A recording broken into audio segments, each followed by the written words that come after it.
A high school baseball field glows under autumn lights in 2024. Among cheering crowds walks a 17-year-old star athlete, charming, athletic, from a respected family. Behind his smile, behind closed doors, his charm concealed acts of violence, capturing moments of cruelty no one was meant to see, walking free despite facing grave accusations in Stillwater, Oklahoma. What if evil wore a familiar face? This case exposed privilege's dark underbelly. This is the dark truth. We don't just tell stories, we unravel them. Before we walk into the darkness, I need you to join us. Subscribe to The Dark Truth, turn on notifications, and hit that like button to help this story reach the light. Stay with us. The story doesn't begin with a crime. It begins with trust. A teenage girl who believed she was safe when a popular boy showed interest. His family was respected, rooted in Oklahoma State athletics, the kind of family no one imagined could raise someone dangerous. But in the shadows, something dark grew. Between January and March of 2024, what should have been a teenage romance became calculated and cruel. At a Sonic parking lot, when she said no, he slapped her, threw her down, and laughed as she bled, showing her that refusal meant nothing, that his power carried no consequence. And she believed him, because what followed was not confusion, but a pattern, systematic, predatory, designed to test how much he could take and still keep her silent. By late July 2024, the violence escalated. The girl was house-sitting, a place meant to be safe, but safety disappears when consent means nothing. When she refused, he wrapped his arm around her neck and strangled her until she blacked out. 30 seconds more, doctors would later say, and she would have died. She woke on the floor, terrified, marked by red bruises. Minutes later, he forced sexual contact, not out of desire, but out of fear. And it didn't stop. Days later, he filmed himself strangling her again, recording her collapse, preserving her silence. Police would later find the video. 30 seconds of proof, 30 seconds of cruelty. And she wasn't the only one. Another girl, another relationship, another pattern. From March through 6 months, she endured the same brutality, strangled when she refused, threatened into compliance, taught her body was not her own. One night in a Walmart parking lot, she said no. He strangled her until she lost consciousness. She woke, gasping, dizzy, terrified. This wasn't love. This wasn't a relationship. It was captivity disguised as dating. In September 2024, the two girls found each other. Their stories matched. Their pain was shared. They weren't alone. They weren't imagining it. Together, they proved the violence was deliberate. They reported. Officers documented. Warrants were issued. Yet for weeks, he remained free, still walking the same halls as his victims. On March 4, 2025, the arrest finally came. Body cam footage showed a teenager taken into custody, facing 11 counts: rape, attempted rape, sexual battery, strangulation, assault, violation of a protective order. At 17, he faced up to 78 years in prison. The evidence was undeniable. Video, physical proof, two voices echoing the same pattern of cruelty. The system was supposed to deliver justice. But what happened next would fracture this community in ways no one saw coming. In July 2024, Judge Susan Worthington made a decision that changed everything. Despite the severity of the charges, she granted him youthful offender status, a designation meant for rehabilitation, not punishment. But could it apply to someone who planned, documented, and repeated acts of violence against two girls? The controversy began there, but what followed stunned the community. In August 2025, he entered a no-contest plea to 11 counts. He didn't admit guilt. He didn't fight.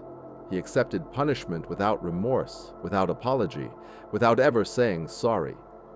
At sentencing, Judge Worthington imposed one of the most lenient outcomes in modern true crime history. No prison time, community service, counseling, curfew, daily check-ins until his 19th birthday. If he complied, his record would vanish, the conviction erased, the victims left with nothing. A girl strangled until unconscious, a girl violated, a girl scarred, recorded at her most vulnerable moment. And the system told her his sentence would last only months, that by 19 it would be as if it never happened. In the weeks after sentencing, the families refused to stay silent. They gathered outside the Payne County Courthouse, holding signs, speaking to media, demanding accountability. Their question cut through the noise. How does a system built to protect victims end up punishing them instead? One family went public. On national television, they described the moment they learned their daughter's attacker would face no prison time despite convictions for rape and strangulation. The father spoke of disbelief. The mother spoke of the insult, community service as a response to violent sexual assault. Attorney Rachel Bussett became the voice of their outrage. She filed motions alleging constitutional violations. The victims were never notified of the plea deal, never consulted, never allowed to speak at the hearing that decided their attacker's fate. They were erased from the process. Prosecutors insisted they had discussed youthful offender status. The victims and their attorneys said otherwise. They had been told prosecution would proceed as an adult case. They had been told prison was likely. Instead, they were blindsided by a deal that appeared from nowhere. The clients are not happy with the plea deal, Bussett told the court. It was not discussed with them. They did not approve of it. Justice would look like not being raped, but we can't go back and do that. The irony was devastating. As the case unfolded, uncomfortable questions surfaced. Why was a judge with deep ties to Oklahoma State University, the same institution where the defendant's father had worked for decades, assigned to oversee his case? Why was a plea deal struck without the victims' voices? Why did a prosecutor suddenly soften charges once filed as serious adult felonies? The defendant never admitted wrongdoing, never apologized, never acknowledged the harm. Yet the system rewarded him with a sentence so minimal it felt symbolic. By November 2025, at a compliance hearing, the courthouse was surrounded by protesters. Students held signs. Families demanded answers. Was his family's prominence shielding him? Court records revealed he had missed 2 mandatory check-ins, excusing them with forgetfulness and an eye issue. Still, no consequences. And then came the restitution. $3,392. Less than the cost of a used car. A girl nearly strangled to death. Another violated and recorded without consent. Their trauma reduced to a dollar figure. It was a price tag on pain, a monetary value assigned to the violation of 2 human beings. What followed was no longer just about one case. It became an indictment of a system that claimed to protect victims, but failed them in the most catastrophic way. Judge Susan Worthington faced calls for removal.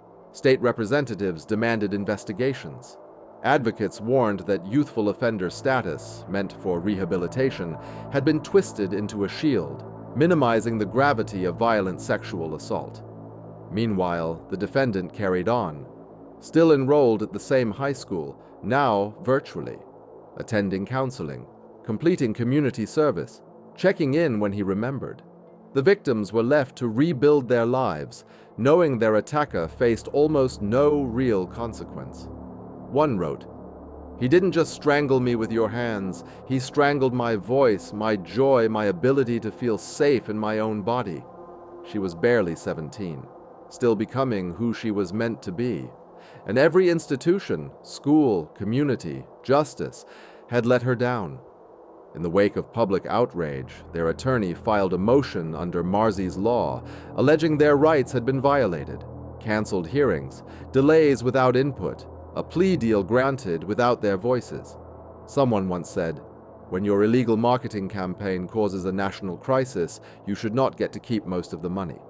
But what about when violent crimes destroy 2 girls' lives? What should the cost be? For this defendant, the answer was painfully clear.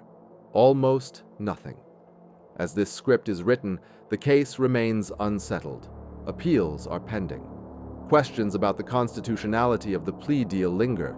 The victims and their families continue to fight for accountability in a system that has offered them little, but the larger truth is already clear.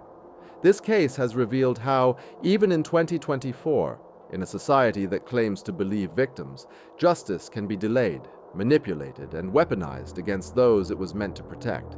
A girl can be strangled until she nearly dies. Video evidence can exist. Another girl can come forward with an almost identical story. And still, the system can decide that community service is enough. That is what happened in Stillwater, Oklahoma. And it is a reminder, the fight for justice does not end with charges. It does not end with conviction. For victims and their families, the fight is only beginning, because even when the system appears to have worked, it can still fail in the most devastating ways. Violence doesn't announce itself with fanfare. It doesn't come with warning signs in bold letters. Sometimes it comes with charm, with popularity, with a family's good reputation, with a smile that makes you think you're safe. And sometimes, despite overwhelming evidence, despite the bravery of victims speaking out, despite everything society claims to believe, the system falters. It crumbles. And those who suffered most are left carrying the weight alone. For more deep dives, subscribe to The Dark Truth and turn on all notifications. Help this investigation reach more people by leaving a like and sharing this video. Thank you for your time. We'll see you in the next case.